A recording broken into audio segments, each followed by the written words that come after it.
saya ingin berikan nasihat. Nasihat ini saya sampaikan di awal jumpa agar kita lebih bisa fokus untuk bisa menyimak dan menanamkan dalam kebeningan jiwa masing-masing bahwa ada rumus dalam Al-Quran. Jika Anda ingin mudah dan cepat untuk bisa meraih surga, ya nanti itu yang saya sampaikan sekarang. Baik.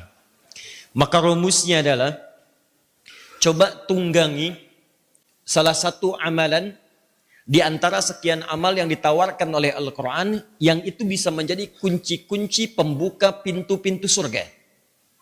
Misal, ada bocoran dalam hadis Nabi SAW bahwa surga itu memiliki pintu-pintu yang utama. Ada pintu tahajud, babut tahajud. Ada pintu sedekah, babus sedekah. Ada pintu puasa, babur rayyan. Ada pintunya pintu jihad, babul jihad. Nah, jika Anda ingin fokus kepada satu di antara pintu-pintu ini untuk mendapatkan surga Anda, maka tunggangi amalannya. Misal, di antara para sahabat itu ada orang yang ingin masuk ke surga lewat pintu jihad. Maka itu keluarganya menyiapkan keluarga mujahid. Jadi semua bekal dari kecilnya sampai remajanya sampai dewasanya itu yang diajarkan kemuliaan-kemuliaan jihad, kemudian juga wasilah-wasilah jihad, perangkat-perangkat jihad dan objek-objek jihad. Di mana saja bisa berjihad. Apakah di majelis ilmu, apakah di medan peperangan kalau ada wasilahnya, lalu disiapkan kemudian mereka semua. Kalau dia akan berjihad di majelis ilmu, maka disiapkan pendidikan dari kecil sampai dewasa. Ya, dari mulai kemudian dalam kandungannya, saat dilahirkannya, kapan menghafal Al-Qur'annya, kapan memahami tafsirnya, kapan belajar hadisnya, kapan belajar fiqihnya, disiapkan betul sehingga betul-betul wafat dalam keadaan alim, meraih gelar syuhada. Ada di antara mereka tidak mampu masuk dalam bab itu. Mereka melihat saya punya peluang di tahajud. Saya punya peluang di tahajud. Maka Anda akan lihat dalam babus sirah, banyak di antara para sahabat mengejar keutamaan salat malam. Ya, mereka siangnya beraktivitas, kemudian mengambil waktu terbatas untuk istirahat, malamnya mereka penuhi untuk beribadah pada Allah Subhanahu wa taala. Dan tidak sedikit di antara mereka ada yang bahkan menunaikan tahajud sampai dengan khatam Al-Qur'an. Dia buru pintunya. Alhamdulillah. Ada di antara mereka yang memburu lewat pintu yang lain. Saya pengen masuk lewat babur ar-rayyan, bab puasa. Pintu orang-orang puasa. Yang ketika saat dihisab nanti, itu pintu itu akan memanggil langsung. Dikatakan dalam hadis sahih riwayat Al-Bukhari, kata Nabi, pintu itu akan berkata, Ainas shaimun? Ainas shaimun? Mana orang yang biasa puasa itu? Mana orang yang biasa puasa itu? Dia manggil-manggil pemiliknya. Dipanggil antum gitu. Kemudian ketika dipanggil orang-orang itu, masuk ke dalamnya. Fa idza dakhalu ughliqa. Maka ketika semua sudah masuk, ditutup dengan cepat. Ada ghallaqa, ada ughliqa, itu beda. Ada aghlaqa, ada ghallaqa, itu lain. Kalau ghallaqa pakai tasydid, ghallaqa yughalliqu, itu ditutup pelan-pelan, hati-hati tutupnya. Makanya kalau Anda dengar kisah istri pembesar di Mesir yang menggoda Nabi Yusuf alaihi salam, itu kan kemudian ketika dia berniat untuk menggoda Yusuf, dia ajak ke kamarnya, dia tutup pintunya pelan-pelan supaya tidak terdengar oleh ajudan-ajudannya. Wa ghallaqatil abwaba wa qalat haytalak. Maka dia kemudian menutup pintunya pelan-pelan, 1, 2, 3, kemudian dia kunci dengan pelan supaya tidak terdengar bagaimana keadaan yang ingin menggoda Yusuf alaihissalam.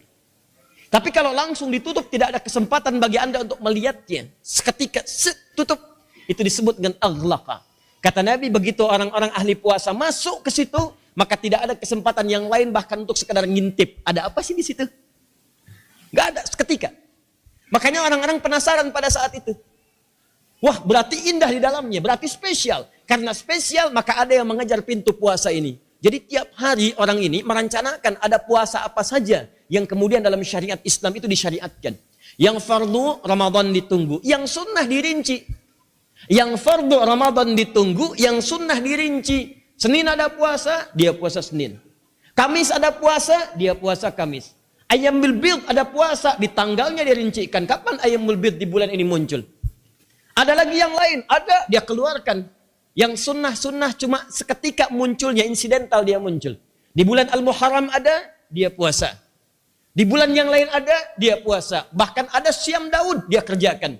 Sehari puasa, sehari tidak. Senin dia puasa, Selasa dia tidak. Rabu dia puasa, Kamis dia tidak. Yang penting bagaimana caranya ketika dihisap ada pintu yang manggil. Ada bab sedekah. Bab sedekah. Ini ada orang-orang yang dia merasa bangun tahajud agak susah nih saya nih.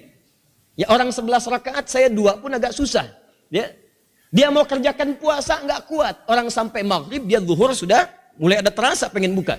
Sunnah, kan? Sunnah karena suasananya beda. Orang-orang mengejar yang lainnya dia kesulitan, maka dia berusaha. Saya punya kemampuan di bidang pencarian harta. Maka dia maksimalkan bagaimana cara mencari harta dia keluarkan. Ini ada bab zakat. Dia mencari bagaimana supaya bisa zakat. Dia tahu manajemen dia ketika dia keluarkan dalam Al-Quran. Manajemen Al-Quran ketika menghimbau kita untuk beramal, itu sekaligus memberikan dorongan, harta Anda akan berlipat. Dia sudah hitung tuh.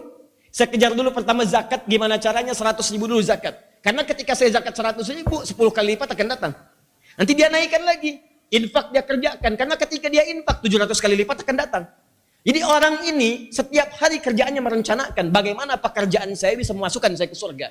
Mengumpulkan hartanya bukan ingin memperkaya urusan dunia, tapi mengejar kemuliaan akhiratnya. Begitu dia kumpulkan, ini yang pos zakat, ini yang pos infak, ini yang pos sedekah. Orang ini saat dia akhirat, dia kaya dalam urusan dunia, tapi dia megah dalam urusan akhirat. Begitu dihisap, pintu sedekah manggil, aina si fulan, masuk. Dan ada di antara mereka yang paling dahsyat, yaitu ahli Al-Quran. Ahli Al-Quran. Ini bahkan saat hisab bukan pintunya langsung manggil, tapi langsung Qur'annya memohon kepada Allah Subhanahu wa taala mengatakan, Allahumma halli. Ya Allah, tolong bedakan yang ini dengan yang lain. Hiasi orang ini, berikan kepadanya perhiasan yang beda dengan yang lain. Fayulbasu ilaihi tajul karamah, maka dipakaikan di kepalanya mahkota kehormatan. Allahumma zidhu, ya Allah tambahkan, kata Al-Qur'an, karena fasilitatornya pun diberikan. Jadi kalau ada anak hafal Quran karena dorongan orang tuanya, maka orang tuanya pun diberikan mahkota. Maka Qurannya berkata, Allahumma zidhu, ya Allah tambahkan pada orang ini. Fayulbasu ilaihi libasul karamah, maka dipakaikan padanya mahkota, setelah selesai mahkota jubah kehormatan. Maka tertiba orang ini, kemudian diminta langsung oleh Allah, perhatikan kalimatnya, irqa wartaqi waqra fa inna akhira qiraatika akhiru manzilatika. Ayo kamu cepat pergi ke surga, naik ke surga. Bahkan di Quran surah 13 ayat 23 sampai 24, itu bukan cuma sendirian, tapi diminta memimpin, jadi pemimpin bagi ayah bundanya, bagi suaminya kalau dia istri, bagi istri kalau dia suami, dan anak keturunannya. Kamu pimpin keluarga besarmu masuk surga. Maka dia akan bacakan Al-Quran yang biasa dia bacakan saat di dunia. Begitu dibaca, naik, sampai ke tingkat yang paling tinggi. Begitu berhenti bacaannya minal jinnati wan nas, maka disitulah tempat surganya yang paling indah. Ustadz, maksudnya orang ini cuma hafal An-Nas atau bagaimana? Tidak. Itu ada urutan. Nah, maksud saya, ini kan banyak teman-teman yang datang. Cobalah dari sekarang malam ini pulang dari sini, coba rencanakan merenung. Kira-kira pintu mana yang paling sesuai yang bisa antum tunggangi? Mana kadar kesanggupan kita yang bisa kita kerjakan? Pasti saya punya keyakinan, hakul yakin demi Allah saya katakan, Allah tidak mungkin menugaskan kita kecuali kita punya kemampuan untuk bisa masuk surga. Jadi begitu Allah uji kita, ujian itu mengantarkan kita ke surga. La yukallifullahu nafsan illa usaha. Jadi nggak mungkin Allah uji kita kecuali kita sanggup. Nah, ujian itu di Quran bersanding dengan sabar. Sedangkan sabar sandingannya surga. Lihat sini, kita hidup di dunia diuji. Jelas ya? Ujian bersanding dengan sabar. Di mana rumus ujian bersanding dengan sabar? Al-Baqarah Quran surah kedua ayat 155 sampai 156. Walanabluwannakum bisyai'im minal khauf wal-ju' wa naqsin minal amwal wal anfus wath thamarat, ujian. Wa basyiris sabirin, sabar. Sedangkan sabar bersanding dengan surga. Dari mana taunya? Taunya disebutkan di Quran surah ke-13 Ar-Ra'du ayat 23 sampai 24. Di ayat 24-nya langsung malaikat mengatakan kepada ahli surga. Ketika pertama masuk ke surga, kalimat pertamanya salamun alaikum bima sabartum. Selamat, Anda telah sabar saat di dunia, dengan kesabaran itu Anda bisa masuk ke surga. Sabar teman-teman, tenang. Kita itu letih cuma di dunia. Kalau sudah tinggalkan dunia ini nggak ada keletihan lagi. Bersabar ya. Kalau hari ini antum punya ujian, di rumah tangga berat, di kantor berat, sedang susah, sabar. Setelah kita selesai dalam urusan dunia, sudah nggak ada lagi capek. Kita pulang. Kita pulang. Nggak ada lagi susah. Semuanya tinggal kenikmatan. Maka coba bersabar, akan tiba waktunya kita pulang. Antum siapkan malam ini, antum pulang ke rumah. Saya juga sama, saya siapkan. Diskusi pelan-pelan, kita mau kemana nih? Surganya mana yang kita inginkan? Yuk pelan-pelan, bismillah kita mulai pelan-pelan. Antum mau yang mana?